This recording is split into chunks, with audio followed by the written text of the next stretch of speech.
কেমন আছো? হ্যাঁ আলহামদুলিল্লাহ। কে চিনতে পারিনি? আমি তনু।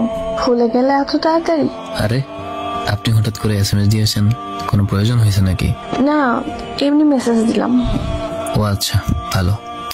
তো হঠাৎ জামাই রেখে এক্স বয়ফ্রেন্ড SMS দেওয়ার কারণ? আসলে আমাদের বিয়েটা ভেঙে যায় বিয়ের 2 মাস পর।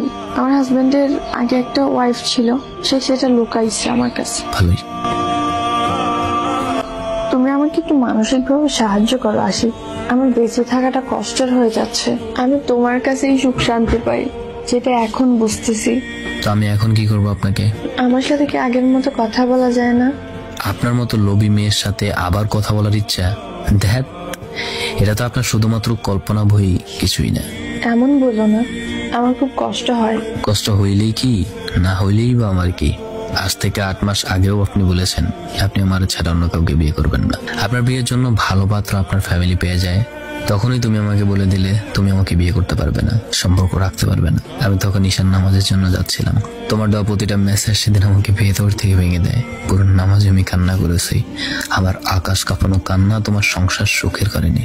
অনেক এলোমেলো হয়ে গিয়েছিলাম। পরিবার কয়েকবার আমাকে মেডিকেল পর্যন্ত নিয়েছে। তারপরে নিজেকে ঠিক করতে প্রায় 2 মাস সময় লাগছে।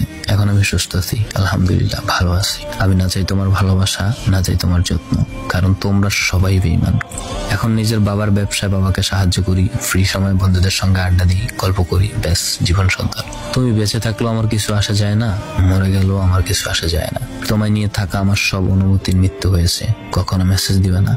খারাপ থাকো আর ভালো থাকো। আমাকে একটু বলতে দিলে না? মানুষ ভুল করেই শিখে নেয়। সরি, ব্লক লিস্টে থেকে আপনি আপনার ভুল শুধরান। একজন স্বার্থপর বেঈমান মানুষকে কখনোই সুযোগ দেওয়ার প্রয়োজন নেই। কখনোই তাকে সুযোগ দেওয়া ঠিক নয়, কারণ সে একবার যেহেতু বেঈমানি করছে, পরের বার অবশ্যই আপনার সাথে সে আরেকবার বেঈমানি করবে। যার রক্তে শিরায় শিরায় বয়ে যায় বেঈমানি, সে বেঈমানি করবে, এটাই স্বাভাবিক। তাকে ক্ষমা করে দিয়ে যদি মনে করেন আপনি মহৎ কাজ করেছেন, তাহলে সেটা অবশ্যই আপনার দুর্বলতা। আপনি আবারও ঠকে যাবেন। জীবনে চুপচাপ হয়ে চলুন, একা থাকুন, একা চলুন। খারাপ লাগলে ঘুরতে চলে যান, সাগরের পাড়ে ঘুরতে যান, পাহাড়ের উপরে উঠুন, আকাশের দিকে এক ধ্যানে তাকিয়ে থাকুন। বিকেল হলে রং চা খান আর গল্প করুন, বন্ধুদের সঙ্গে আড্ডা দিন।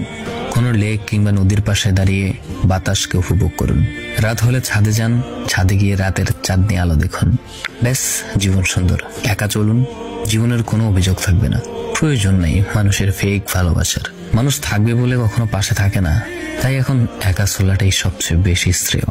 না চাই কারো বন্ধুত্ব আর না চাই কারোর ভালোবাসা। শালার এই সমাজটার মানুষগুলাই সব বেঈমান।